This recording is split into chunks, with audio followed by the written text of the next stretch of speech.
तो दोस्तों शुरू करते हैं आज की इंफ्रा न्यूज। पहली खबर आ रही कोलकाता से, जहां पर मे बी फ्यूचर में एक मोनोरेल सिस्टम हमें देखने के लिए मिल सकता है न्यू टाउन एरिया के अंदर।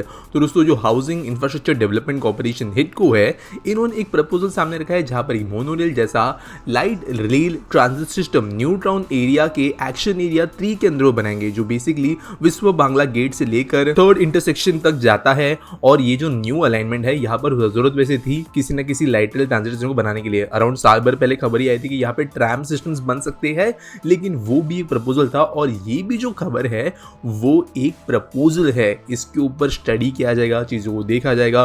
सब अगर चीजें यहाँ पर सही निकल कर आती है, एक्शन एरिया 1 और 2 के बीच कनेक्टिविटी अगर ये बढ़ा पा रही है, तो फिर अकॉर्डिंगली इस प्लान को अप्रूव किया जाएगा और हमें मुंबई के बाद में देश के अंदर दूसरी मोनोरेल सिस्टम बनते हुए नजर आएगी कलकत्ता के अंदर। यहाँ पर दोस्तों न्यू टाउन आप जानते हो मॉडर्न है, तो इसके लिए यहाँ पर नॉर्मल मेट्रोस वगैरह को कंसिडर करने के पहले जरूरी है कि जो मॉडर्न दूसरी टेक्निक्स है उसको भी स्टडी किया जाए और अकॉर्डिंगली ये चीजें की जाने वाली है। अगली दोस्तों खबर आ रही हमारे देश की फर्टिलाइजर से रिलेटेड, जहां पर दुनिया का पहला लिक्विड नैनो डीएपी या डाई अमोनियम फॉस्फेट वेंसडे को लॉन्च कर दिया गया है। तो दोस्तों ये नोवेल नैनो फर्टिलाइजर है जहां पर नाइट्रोजन और फॉस्फोरस दोनों है। तो दोस्तों आपको अगर याद होगा, अगर आप पिछले एक साल से इन पर न्यूज फॉलो कर रहे हो, तो ये एक बहुत ज्यादा बड़ी बात है। ये सुनने में इतनी बड़ी खबर लगती नहीं है, लेकिन ये जरूरी इसलिए है क्योंकि देश के अंदर अभी तक होता ये था कि जो फॉस्फेट है, नाइट्रोजन है, ये कुछ कंपनी के द्वारा डोमिनेटेड था।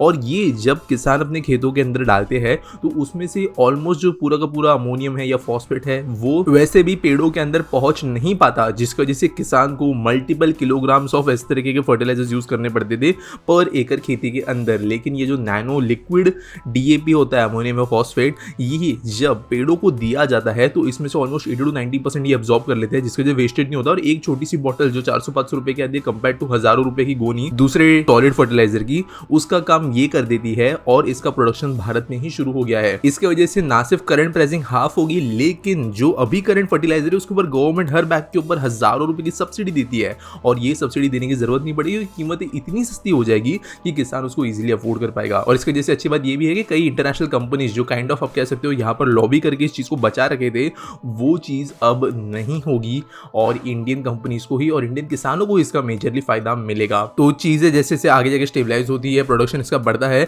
तो भारतीय किसानी के अंदर एक और नया रेवोल्यूशन आएगा। अगली दोस्तों खबर आ रही है अलाना कोल्ड चेन सॉल्यूशन से रिलेटेड, जिन्होंने वेंसडे को अनाउंस किया कि वो अपने ऑपरेशंस बढ़ाने वाले हैं कोलकाता के अंदर, जहां पर काकीनदा और देरा बस्सी के अंदर ही अपना काम करेंगे। कैपेसिटी बढ़ाकर 65,000 टन की जाएगी और साथ ही साथ ये एंड टू एंड सॉल्यूशंस भी प्रोवाइड करेंगे, जैसे ब्लास्ट फ्रीजिंग, पैकेजिंग वगैरह। अगली दोस्तों खबर आ रही है वो है नागपुर से, जहां पर नेशनल कैंसर इंस्टीट्यूट की बिल्डिंग को इनॉग्रेट कर दिया गया है लोगों के लिए।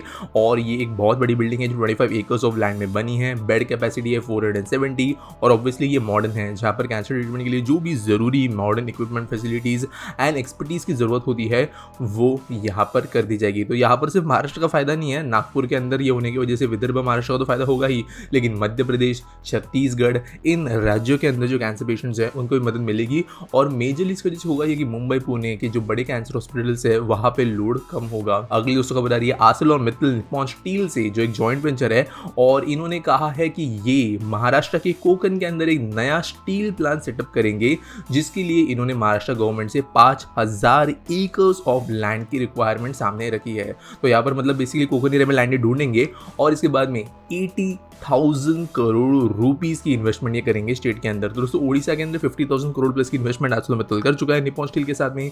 गुजरात के अंदर इनके काम चल रहे हैं और अभी महाराष्ट्र अगला डेस्टिनेशन है जहां पर आर्सेलोरमित्तल और निप्पॉन स्टील जो है इन्वेस्टमेंट करेगी। चीजें अगर सही होती है तो महाराष्ट्र के कोकन रीजन के अंदर जहां पर बहुत बड़ी स्केल पर एम्प्लॉयमेंट और इंडस्ट्रियलाइजेशन की जरूरत है, वहां पर हमें कुछ बनता हुआ नजर आएगा। अगली जो खबर जा रही है वो है कोलकाता से ही, जहां पर यहाँ की पुलिस ने कहा है कि वो इन्वेस्टमेंट करेंगे अराउंड 15 करोड़ रुपीस का एक सिक्योर ऑनलाइन नेटवर्क बनाने के लिए, ताकि वो करेंट जो टेक्नोलॉजी अभी वो यूज करते हैं, चाहे वो रेडियो सेट्स हो, पीओसी सर्वर्स हो, लैपटॉप्स हो, डेस्कटॉप्स हो, फाइबर ऑप्टिक लिंक्स हो, इन चीजों को अपग्रेड वो कर सके। तो यहाँ पर वैसे दोस्तों कहा गया है कि जो आने वाला जो भी कम्युनिकेशन इक्विपमेंट होगा वो कम से कम 50 Mbps की स्पीड को सपोर्ट करेगा।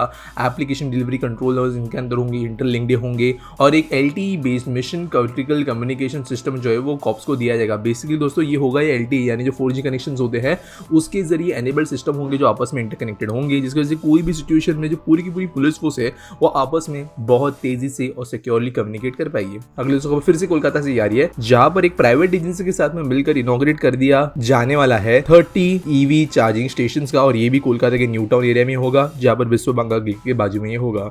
1150 स्क्वायर मीटर एरिया के अंदर फैला है और ईवी एडॉप्शन में इसकी वजह से काफी मदद मिलेगी। अगली दोस्तों खबर आ रही है हमारे Indian institute of technology Delhi से, जिन्होंने अपना यूएई का कैंपस के ऑपरेशन को 2024 में शुरू कर देंगे, ऐसा इन्होंने कहा है। और पहला बैच ऑफ एकेडमिक स्टूडेंट शुरू होगा। जिनको नहीं पता, आईआईटी जो हमारे देश के अलग अलग कोनों में है वो अपने बाहर देशों के अंदर कैंपस ओपन कर रहे हैं, सिर्फ यूएई या मिडिल ईस्ट में नहीं, कुछ दूसरे देशों के अंदर भी। और इसी के अंदर का जो आप कह सकते हो दुबई या यूएई कैंपस है वो इस साल सितंबर से बच्चों को पढ़ाना शुरू कर देगा। अगली दूसरी खबर है फिर से वो आईआईटी से है, और ऐसी खबर है जहां पर हमारा जो आईआईटी मद्रास है इसका अफ्रीकन कैंपस अक्टूबर से सर्विसेज शुरू करेगा, या अपनी बैच जो है वो अक्टूबर से शुरू करेगा, ऐसा इन्होंने कहा है। बिल्डिंग्स जो है वो रेडी हो चुकी है और इसकी वजह से अफ्रीका के अंदर दोस्तों हाई क्वालिटी एजुकेशन मिलेगा। दोस्तों यहाँ पे थोड़ी डिफरेंस देखते हैं। पहली खबर जो थी यूएई की, यहाँ पर जो एजुकेशन पार्क है इनका, वहाँ पर मल्टीपल बड़े बड़े इंटरनेशनल इंस्टीट्यूट्स है, तो आईआईटी वहाँ पर एक छोटा नाम निकल कर आता है, जहाँ पर ऑब्वियसली क्वालिटी तो है, तो वहाँ पर नाम उतना बड़ा करेगा वो। लेकिन अफ्रीका के अंदर ये ज़्यादा सिग्निफिकेंट इसलिए है क्योंकि इंडियन इंस्टीट्यूट ऑफ टेक्नोलॉजी वहाँ पर एक बहुत ही ज़्यादा बड़ा इंस्टीट्यूट बन के निकल आता है। वहाँ पे करंटली मौजूदा इंस्टीट्यूशंस की क्वालिटी की वजह से, इनफैक्ट हमारे इंडिया के आईआईटीज में भी एक्सचेंज स्टूडेंट्स में बहुत लोग अफ्रीका से आते हैं, जिसकी वजह से ये बहुत बड़ी बात होगी। अगली दोस्तों खबर आ रही मिजोरम से, जहाँ पर पहला सोलर प्लांट ओपन कर दिया गया है, जिसका नाम है वंकल सोलर प्लांट, और ये 20 मेगावाट का सोलर पावर प्लांट है जो यहाँ के पावर मिनिस्ट्री के द्वारा ओपन किया गया है। वैसे इसके 2018 में फाउंडेशन स्टोन रखे गए थे, यानी अराउंड 4 साल में ये बन गया है। कुछ समय से इसकी टेस्टिंग चल रही थी और ये मिजोरम गवर्नमेंट को पावर बेचेगा 3.95 रुपीज पर यूनिट के हिसाब से। अगली दोस्तों जो खबर आ रही है वो है हमारे जम्मू एंड कश्मीर एरिया से, जहां पर गवर्नमेंट के द्वारा न्यूली कंस्ट्रक्टेड 576 रेसिडेंशियल अकोमोडेशंस लोगों के लिए समर्पित कर दिए गए हैं। और ये जो बेसिकली अकोमोडेशंस है वो कई गवर्नमेंट एम्प्लॉयज के लिए है, जहां पर बारामुल्ला, बंदीपोरा, गंदेरबल, सोफिया, इन रीजन्स के अंदर इन अकोमोडेशंस को बनाया गया, घर बनाया गया है, जहां पर लोग जो काम करते हैं यहाँ पर उनको फ्यूचर में प्रोस्पेरिटी और डिग्निटी के साथ में रहने का एक मौका मिले।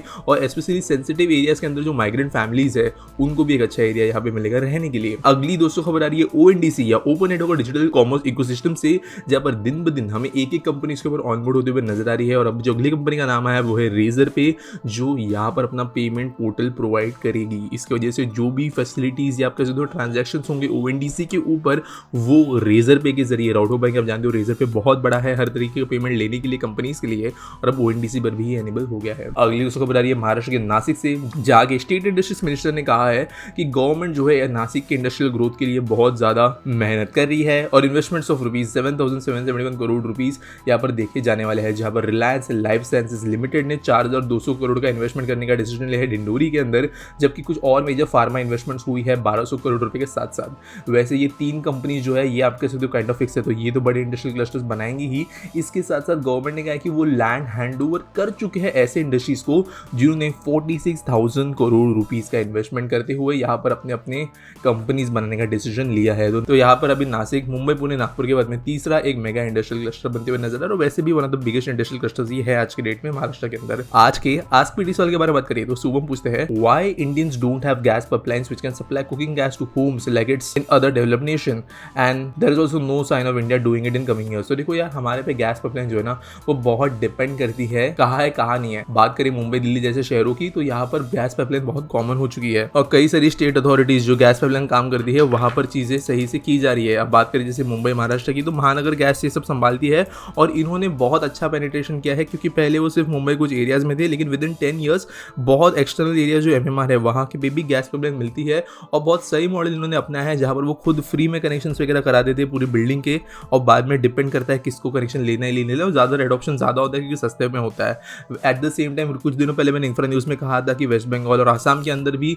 कुछ गवर्नमेंट कंपनी साथ में पार्टनर अप किया गया है, ताकि ऐसे गैस पाइपलाइन जो स्पेशली रिटेल या इंडस्ट्रियल यूज के लिए नहीं बल्कि घर के यूज के लिए होते हैं, उसके हिसाब से पाइपलाइन सेटअप करने का काम वहाँ पे भी किया जा रहा है। तो देखो, छोटा प्रोसेस नहीं है ये लंबा समय का प्रोसेस है, टाइम लगता है, लेकिन ऐसा हम नहीं बोल सकते कि इंडिया के अंदर इसका है ही नहीं एडॉप्शन। स्पेशली जो सिटीज वगैरह है वहाँ पर इसका बहुत हाई लेवल पे एडॉप्शन हो रहा है, लेकिन जो विलेजेस वगैरह है वहाँ पर ये कहीं ना कहीं पर नहीं बनती है इतनी ज़्यादा अफोर्डेबल। हम जहाँ पे 30-40 घरों की डेंसिटी है वहाँ पर एक पूरी गैस पाइपलाइन नहीं डाल सकते। गैस पाइपलाइन कई गुना महंगी होती है कंपेयर टू एनी लिक्विड वाली पाइपलाइन से, बनाना डिफिकल्ट होता है। वहाँ पर सिलेंडर्स ही देना बेहतर ऑप्शन होगा, लेकिन सिटीज जैसे एरिया जहाँ पर हाई डेंसिटी है वहाँ पर गैस पाइपलाइन अफोर्डेबल होती है, तो वहाँ पर वो चीज़ें हो रही है। उम्मीद करता हूँ आपको सवाल का जवाब मिल गया होगा। आपके पास कोई सवाल है, आप नीचे मुझे #AskPT को अपने कमेंट में यूज करते हुए सवाल पूछ सकते हो। अगर आपको कोई न्यूज़ सबमिट करनी है तो उसके लिए भी आपको डिस्क्रिप्शन में एक लिंक मिल जाएगी जहाँ से आप न्यूज़ सबमिट कर सकते हो और आपको क्रेडिट भी मिलेगा टाइम स्टैम्प्स के अंदर अगर आप फर्स्ट होते हो न्यूज़ सबमिट करने के लिए।